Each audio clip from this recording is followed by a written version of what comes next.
The Joe Rogan Experience.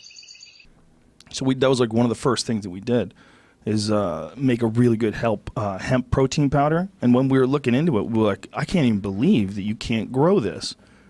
Like, it doesn't do anything to your consciousness. Zero. It doesn't affect you at all because it's related to pot. It's illegal. The National Hemp Museum is in Versailles, Kentucky. Is it really? Where I graduated high school. Because Woodford County, Kentucky was at one point the largest hemp-producing county in the entire nation. Whoa. And it just, I don't know, something about the limestone, the soil conditions, the humidity, the sunlight. No shit. Pot and hemp grows really, really well. Wow. The first legal 500-acre hemp farm in Kentucky unveiled. So now it's legal? In October. Oh, wow. So now they can grow it. Excellent. Beautiful. I don't live there anymore, so I'm out of touch. But hey. That's great news. That's fantastic news. That's amazing. Well, were you just talking about something that I was going to bring up? Oh, shit. I can't remember. Something about new... Mr. Nelson. Something new stuff that had to do with legalization. Marijuana in Kentucky is what we were just talking about. Yeah. It's just pretty crazy that you'd have a hemp museum and have it be illegal for so long with no argument. There's no science. It doesn't pollute anything. It doesn't do anything to the environment. The nation was basically built on it. Yeah. Like everything was made out of that shit. Did you ever see the first Henry Ford Model T where he made the fenders out of hemp and he's hitting it with a hammer? I did not know that. Dude, you got to watch this. We'll play this for you. It's the craziest shit ever. Henry Ford's very first car that he made the fenders out of hemp. And you're watching him hit this fucking fender with a hammer, and the hammer is just bouncing off the fender. Check this out. And this is crazy. I mean, I don't know, when was this? What did it say, Jamie? What was the time it said there? It was 1941. 1941. So in 1941, before it was illegal, so it was made illegal right around the time where alcohol prohibition had ended, and they needed something to go after. So then they started using the same guys to go after weed. And this was pre that. Look at this. He's hitting this fucking thing with the back of an axe, and it's just bouncing off. It was also a great way to discriminate against Mexican immigrants. It was. And black people, too. The whole name marijuana came from a Mexican slang for wild tobacco. Didn't have anything to do with marijuana. They just created this thing. Like, when they made it illegal, the people that they didn't even understand they were making hemp illegal. They had to explain it to everybody. Then they had like tax stamps that you had to. I bet DuPont understood that though. Oh, they understood the fuck out of it. So did William Randolph Hearst. That guy was the craziest. The guy who Citizen Kane was based on. Rosebud. That guy was the craziest. So here it is. This guy's hitting this hemp fender with a fucking hammer. Henry Rollins testing it. Henry Rollins, goddammit. Look, you barely smudged the thing. I mean, they're so superior to metal. And it's easy. It's a renewable resource. Like, we've fucked this up so bad. It's so obvious. It's one of the biggest examples. People say, why do you drone on about pot all the time? It's because these things like that are one of the biggest examples of just how egregious making it illegal is. It's one of the most amazing plants we've ever discovered. You can make your house out of it. You can fucking eat at it. You can get high with it. You can make your clothes with it. It has all the amino acids. You could use for heating oil. What? You can treat cancer patients. You can treat cancer patients with it. It's here somebody put it here. Come on. Come on. Come on. Right? It helps reduce tumor size. It's crazy.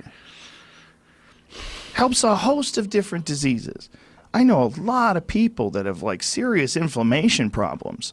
They smoke some weed and they're all right. Just lightens everything up. And it's illegal. And you can grow it. You can grow your own. You could grow a shit ton of it in your backyard. Anybody could. Do you have a sprinkler? Okay. You got some good dirt? All right. You got some weed. That weed's just good to go. That's a fucking hardy ass plant. Yeah, my grandmother, she just had some health stuff, and it's like, how do I, she's pretty old school, but like knowing there's this thing out there that isn't anything that these doctors are going to offer her that's just going to make her feel awful.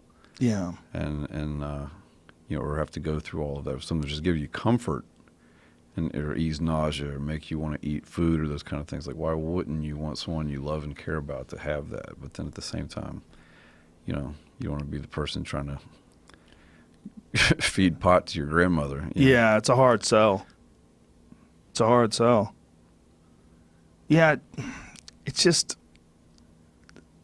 stunning how well propaganda from 1933 carried all the way the fuck to 2018. It's stunning. Is it? I mean, but it's almost 100 years. Yeah. With what like the amount of information that you can get on a subject now, like say if you're the medical benefits of cannabis, just Google that, and you'll just start reading all the shit. Like, if it seems to me that enough people would go, wait, what are we doing? Like, why is it illegal? Nobody's died from it. Like, no one. More people die of aspirin every year because 0 die from pot. So it's really, the number's 0.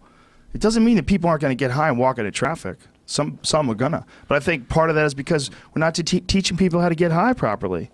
Someone gets high for the first time, you let them take 10 hits. I wonder how many of those people that are getting hit by cars are actually looking at their phones. Could be a lot. They were high and looking at their phones.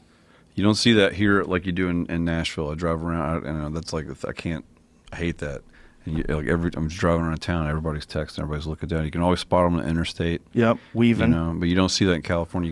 You guys have like really heavy laws. Saw about it today. Yeah, saw it today. Some lady had drifted completely in my lane, and I looked over at her, and I saw the back of her head. Like, I was on her driver's side. I was on that side, looking over at her, and all I saw was the back of her head. She literally wasn't looking at my car, and she was just looking at her phone and working her thumb, and occasionally like looking up at the screen. Or looking up at the windshield. It's like, whoa, you crazy lady. You think just because you're going 40 miles an hour, that's okay because you're on a side street? Like, you're not even looking where you're going. You're driving a car. What if you hit a kid? Jesus Christ. Fuck. What if you slam into some old lady? You know? What if you rear end a bike? You're not even looking. You didn't even notice the bike was there. Boom, you run over some guy's leg.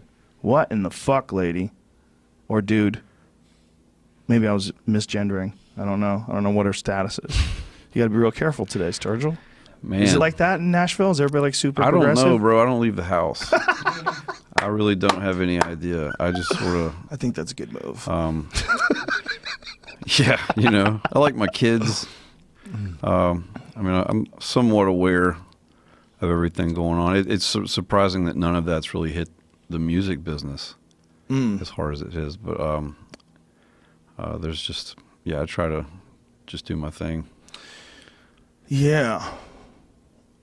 It's a weird world we're living in today. I would like us to figure this out better. I would like us to do just a little bit better job being nice to each other, getting our shit together.